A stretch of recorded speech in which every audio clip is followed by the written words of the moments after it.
June is right around the corner, marking the halfway point of the year, and I thought this would be a good time for a bit of an MMO progress report. Like, how have things gone so far this year, and what do we have left to look forward to? Now, at the start of the year, I put out a top 5 new MMOs coming in 2020 video, where I took a look at the games we expected to be playable at some point in the year. Frankly, with the state of the MMO genre and how few new ones get released, I played it a little loose with that list, including some games that many of you might not consider traditional MMOs, but look, I'm making the most of what we get, which isn't a lot. Now, with that said, of the 5 games that were on my list at this point halfway through the year, exactly 0 of them are currently playable.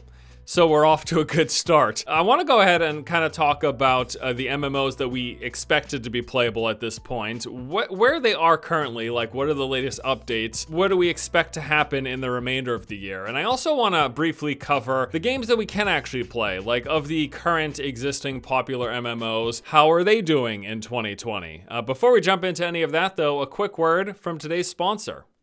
Pay those bills. Today's video is being sponsored by Royal Crown, a game that offers a unique combination of the Battle Royale and MOBA genres. You drop onto an island, search for gear and resources, fight other players, and try to be the last one standing. There's 15 different classes to choose from, each with their own unique skills and abilities, all sorts of items and gear to collect to make your character stronger, and beyond the combat and looking for gear, there's farming, hunting, gathering, and crafting. You'll find hidden items spread across the zone, hunt field monsters to gain experience and level up, collect and cook food ingredients, cut down trees, mine ore, and make items that give you an edge in battle. You can play solo or in a group of 3, letting you build a team around strategic class combinations. Royal Crown is available on both mobile and PC and supports cross-platform play. And if you're interested in checking out the game for yourself, go ahead and click on the link in the description below. And now, let's get back to the video. Alright, so let's just start off by taking a look at the new releases that we expect to be playable in 2020. Starting things off, we had New World, the open world MMO from Amazon with third-person action combat where you have to aim your skills and attacks. You start off with making a character, gathering resources, fighting corrupted enemies and wildlife, and leveling up on an island with server sizes of up to 1,000 players. The game features classless character progression, hunting, gathering, and crafting. There's small-scale PvE, but at its core, it revolves around these large PvP battles where guilds will be fighting for control of forts and territories. So originally, New World was actually planned to launch in May. Basically, by this point, New World was supposed to be out. However, due to a slow development cycle with everyone now working from home, this has been pushed back to a release in August. Now, there's a closed alpha going on at the moment, although that is under NDA, so you're not going to see and hear a lot about that. And we do expect that leading up into August, we're going to have a closed beta, and then at some point, hopefully there will be an open beta. So you actually should get to play New World at some point soon. Next up, we've got Corepunk. This is the top-down MMO ARPG that actually looks and plays kind of a lot like a MOBA, with a bit slower and more deliberate movement in combat to what you expect from traditional hack-and-slash ARPGs like Diablo 3 or Path of Exile. The game is going to feature a seamless open world, 12 unique classes that you can customize via weapons, artifacts, and a diverse talent tree. There's social hubs where you can meet other players. There's going to be open world PvP, endgame dungeons, gathering and crafting.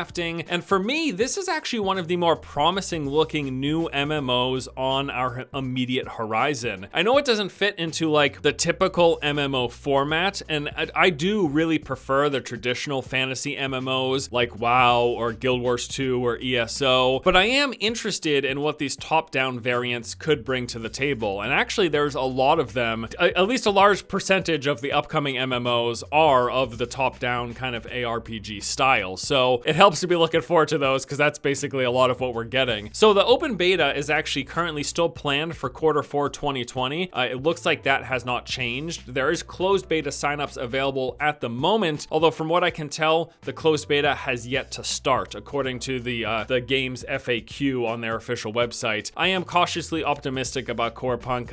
It didn't get the greatest first impressions from what I saw among the general community, but I think that there is the nugget of a really good idea. I think there's a lot of potential here. And I also kind of dig the artistic vibe. It's giving me some WildStar. I guess that's not the greatest thing to compare it to because WildStar's a dead game, but you know what I'm saying. Like artistically, the visual design of it, it's appealing. I think it looks good. Let's go ahead and move on to a game that honestly shouldn't be on this list, but it was, so I need to mention it. Magic Legends, an action RPG set in the Magic the Gathering universe. You get to play as a spell-wielding planeswalker, choosing from 1 of 5 classes with their own unique flavor and abilities, and then you'll be using these cards that you collect to create these decks that you take into combat that are basically the skills that you use. The reason this was on my original list earlier this year was because early on they were calling this an MMO action RPG, and a lot of people assumed that meant something like Black Desert Online or even like the developer's prior game Neverwinter, but it turns out this is just a top-down ARPG, and there aren't really a lot of MMO elements. And actually, subsequently, they ended up removing any mention of MMO from their videos and websites. And when early on MMO was prominently displayed, people realized that it's basically just a Diablo game with some co-op multiplayer. There was kind of a bit of a uproar about that. So I really don't know how I feel about that because, again, like I just mentioned with Corepunk, I think the idea of an MMO ARPG has merit. It's just like, where do you draw that line between when can it be called an MMO and when can it not? Reasonably, we should say there needs to be a lot of people on screen at any given time, or at least the potential for that to happen. And it seems like Magic Legends is mostly just a co-op game with some social spaces. But anyways, that argument aside, you can currently sign up for the beta of Magic Legends. As far as I can tell, it is not currently playable, but they are still planning that beta for later this year. And I did see an update a little while ago that the actual release date has been pushed back to 2021. It was originally planned for 2020, but you know, with everything going on, people working from home, everything's been delayed across the board. Now, the next game on the list was Lost Ark. This is another MMO ARPG. It's a top-down game. This one's been highly anticipated for several years now. Many people have basically called this an MMO spin on Diablo 3. It's got fast-paced hack and slash action combat, open world with a variety of PvE and PvP content. There's instance dungeons, raid bosses, mini games, gathering and crafting. It looks and sounds good, but the thing is, it's not available to the West, and it doesn't look like that's going to happen anytime soon. It's actually already launched and is fairly popular in both South Korea and Russia, and we do know that they're planning a Western release. We just have no clue when it's going to be, and I saw confirmed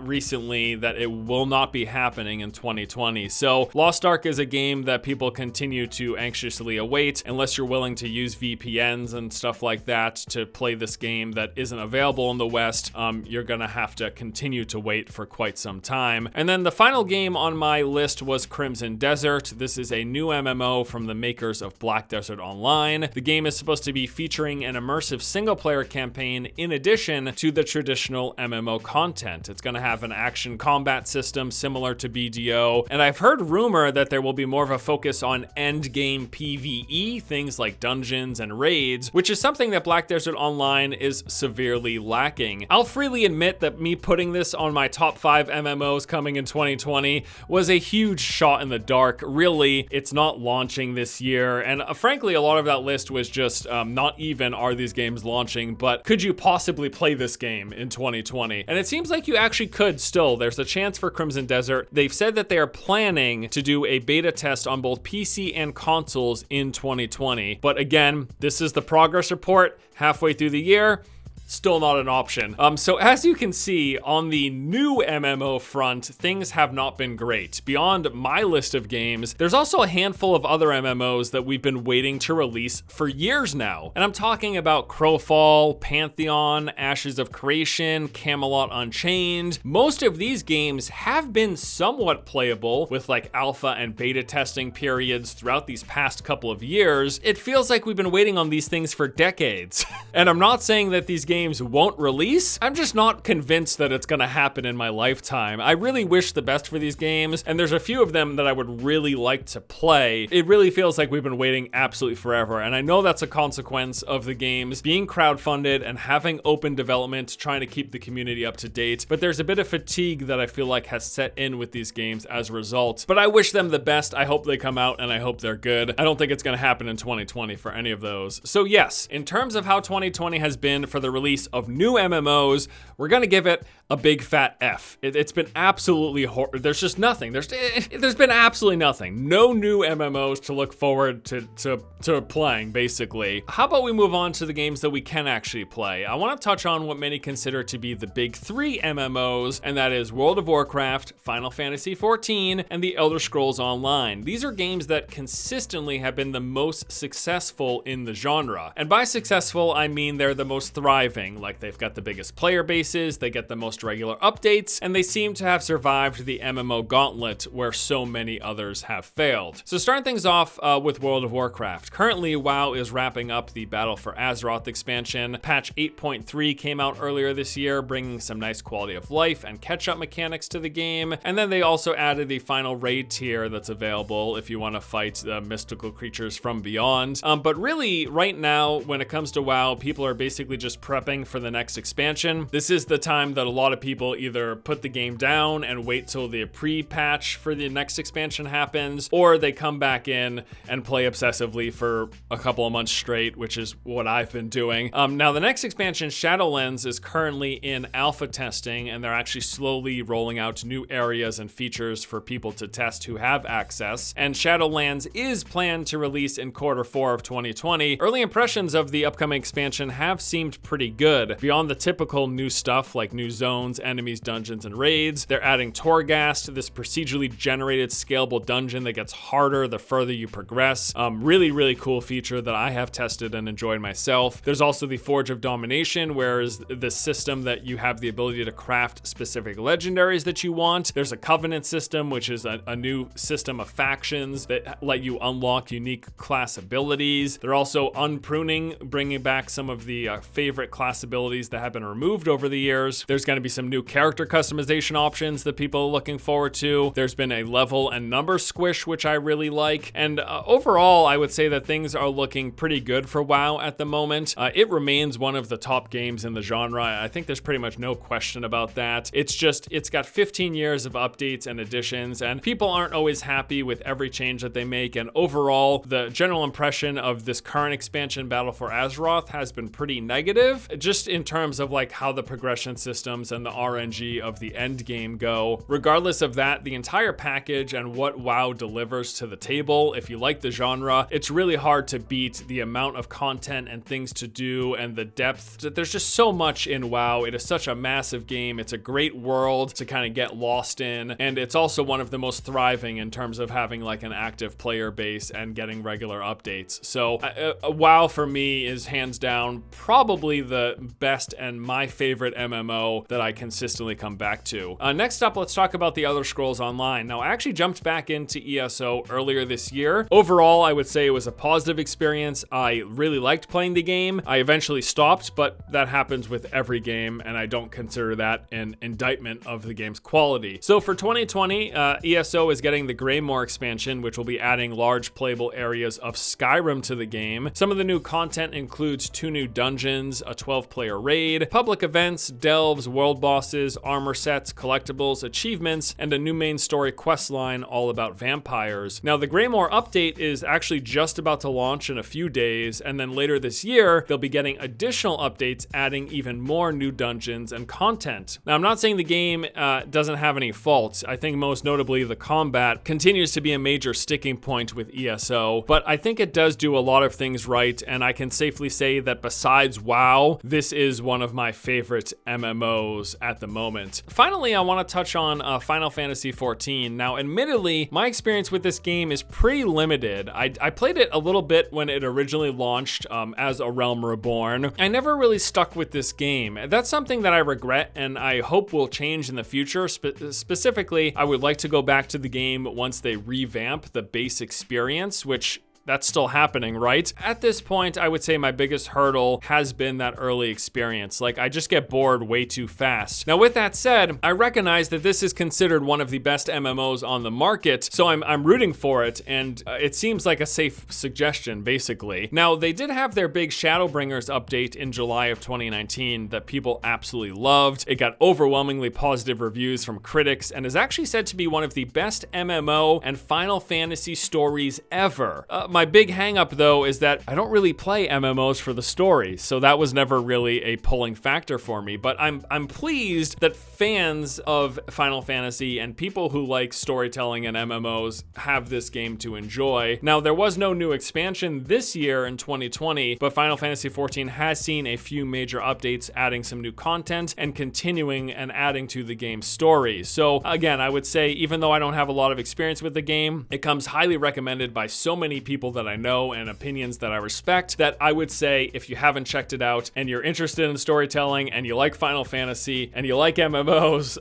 you should check out Final Fantasy XIV. Now, besides the big three games, there are a couple other notable MMOs that are fairly large and have a decent sized player base. I'm talking about Guild Wars 2 and Black Desert Online. Guild Wars 2 is a game that I've always admired, and I played a fair bit at launch, and I seem to dive into a few weeks like every other year, but for whatever reason, I never end up sticking with this game, even though I have found myself enjoying the combat, the world, the exploration, and yes, even enjoying the storytelling, which, as I've mentioned, not a big selling point for me. I just never seem to stick around with Guild Wars 2 for too long, and I can't put my finger on what it is. Something about the game just never managed to hook me. And then, of course, Black Desert Online, which is, interestingly enough, a game that I just absolutely loved. Back in 2016, I played this for like 6 months non-stop, playing all day and then AFK fishing when I wasn't playing. The game's combat is really, really fluid and feels great. It's got an interesting and open world to explore. Actually, some really good music in this game that I still listen to on occasion, even though I don't play the game anymore. It's got these cool life skills and mini game systems, and did I mention the combat is really fun? I got in over my head playing way too much BDO at the time, and I recommend it to anyone who hasn't tried the game. I would just say you have to be very, very wary of the game's cash shops and attempts to get you to spend extra money, and I would also suggest moving on before you get roped into too heavily to the RNG nature of the gear upgrade system. I guess I would say that BDO is a game that I recommend playing, but not taking too seriously. Like, play it casually, enjoy it,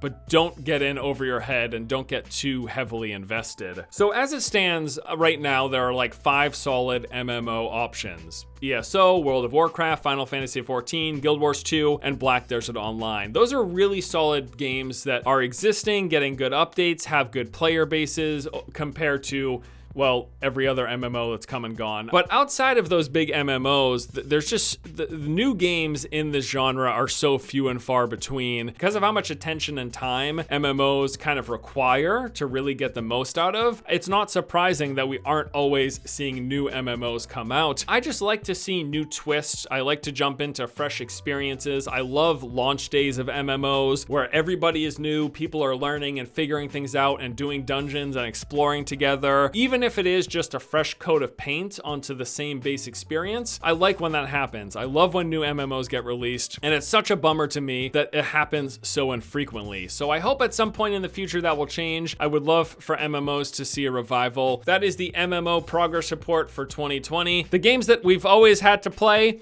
they're still playable, and new ones still aren't coming. There's your MMO progress report for 2020. All right, guys, thanks for watching. I'll see you in the next one.